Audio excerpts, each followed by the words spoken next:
இதே மாதிரி நம்ம குழந்தைகளுக்கெல்லாம் சம்ஸ்கிருதம் சொல்லி கொடுத்துட்டுருக்கேன்.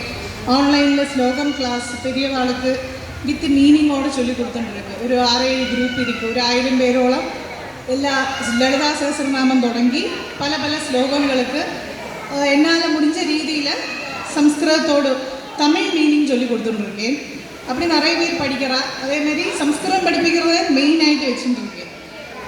അത് എല്ലാ കുട്ടികളും എന്നോടൊരു ഇത് എന്നാ എല്ലാവരും ബേസിക്കായിട്ട് സാൻസ്ക്രിറ്റ് പഠിക്കണം. പഠിച്ചാൽ മാത്രം താൻ നമുക്കെന്താ ഉച്ചാരണ ശുദ്ധി വരും.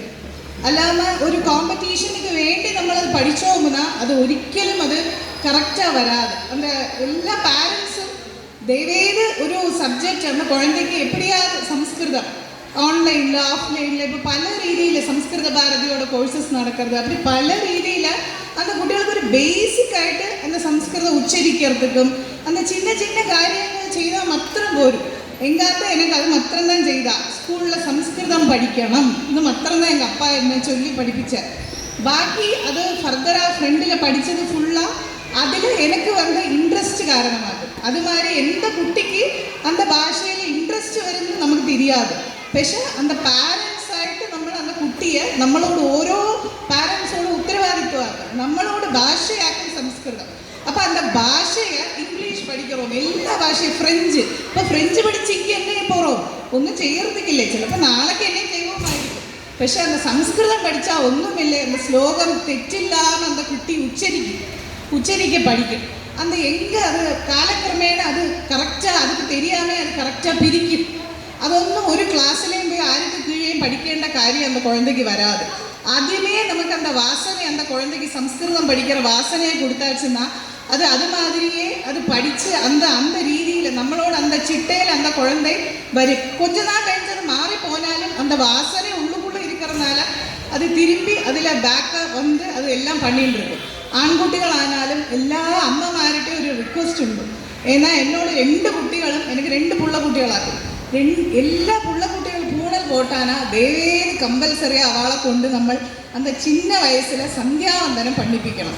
അത് ഉടനെ 108 ജപിക്കണം. അത് ജപിക്കാതെ ഒരു കുട്ടിയും ജപിക്കാതെ. ആനാ அதை கொண்டு அந்த ஒரு ரெகுலராയിട്ട് எப்படி നമ്മൾ പല്ല് തേച്ച് കുളിച്ച് എല്ലാം ചേർവോമോ അതേ മാതിരി அந்த സന്ധ്യാവന്ദനം பண்ணണം. സന്ധ്യാവന്ദനം பண்ணிയാത്താൻ ഞാൻ ഉനക്ക് ആഹാരം പോടുവേൻ. இந்த റൂളാക്കും ഞാൻ ഇന്നേ വരെ എൻ്റെ ആത്തിലെ ഫോളോ ചെയ്യറേ. എന്നോട് 2 കുട്ടികളും ചില സമയം ഞാൻ പണ്ണ മാട്ടേമ്മ എനിക്ക് വയ്യമ്മ ഞാൻ ശരി കുഴപ്പമില്ലേ ഒരു നേരം സാപ്പിടായിട്ട് കുഴപ്പമൊന്നും ഇല്ലേ ചൊല്ലിവിടുവേ.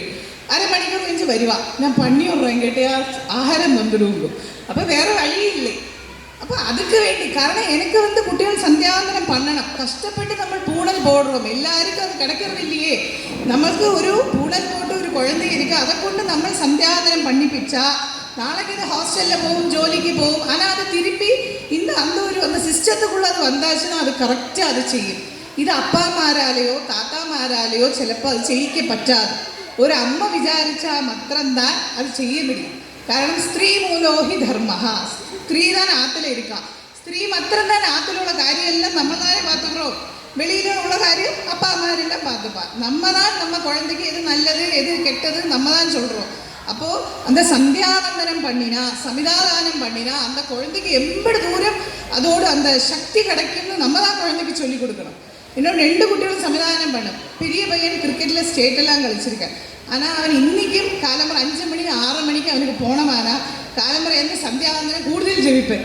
சாதாரண 10ஆம் நாள் தான் ஜெயிப்பேன். அன்றைக்கி கொஞ்சம் கூடுதல் ஜெபிச்சுட்டும் சமிதானம்லாம் ரொம்ப நிறுத்தி கரெக்டாக பண்ணுவேன். என்னாச்சு அது நீ காம்படிஷன் இருக்குது நல்லா ஜெபிச்சுட்டு போகிறேன் அப்போ தான் கிடைக்கும். அந்த ஒரு விசுவாസം அந்த குழந்தைகளுக்கு നമ്മൾ ആദ്യമേ വിതച്ചാச்சுன்னா അതുകൾ എங்கே പോനാലും அந்த സന്ധ്യാവന്ദനത്തെ വിടാതെ ரொம்ப പാഠശാലയ്ക്ക് വിട്ട് പഠിപ്പിച്ച് അതൊന്നും ചെയ്യാട്ടിയാലും ഒരു ബേസിക്കാണ് அந்த ഒരു സന്ധ്യാവന്ദനം സമിതാദാനം.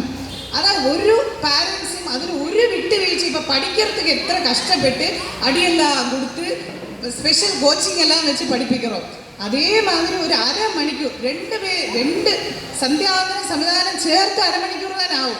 അത് എപ്പോഴാണ് കഷ്ടപ്പെട്ട് അവളെ കൊണ്ട് കൊഞ്ച വർഷം ഒരു 5-6 വർഷം അവളെ നമ്മൾ ഉന്തി പഠിപ്പിച്ചാനാ അവ തനിയെ പഠിപ്പാം. അപ്പുറം നമ്മൾ പണ്ണെന്ന് ചൊല്ലേണ്ട ആവശ്യമേ ഇല്ല. എന്നാൽ എല്ലാ പാരൻസും അതൊന്ന് ശ്രദ്ധിച്ച് എന്നോട് റിക്വസ്റ്റ് ആക്കുക. എല്ലാവരും കുട്ടികളെ കൊണ്ട് സന്ധ്യാവന്ദനം പഠിപ്പിക്കണം. Thank you.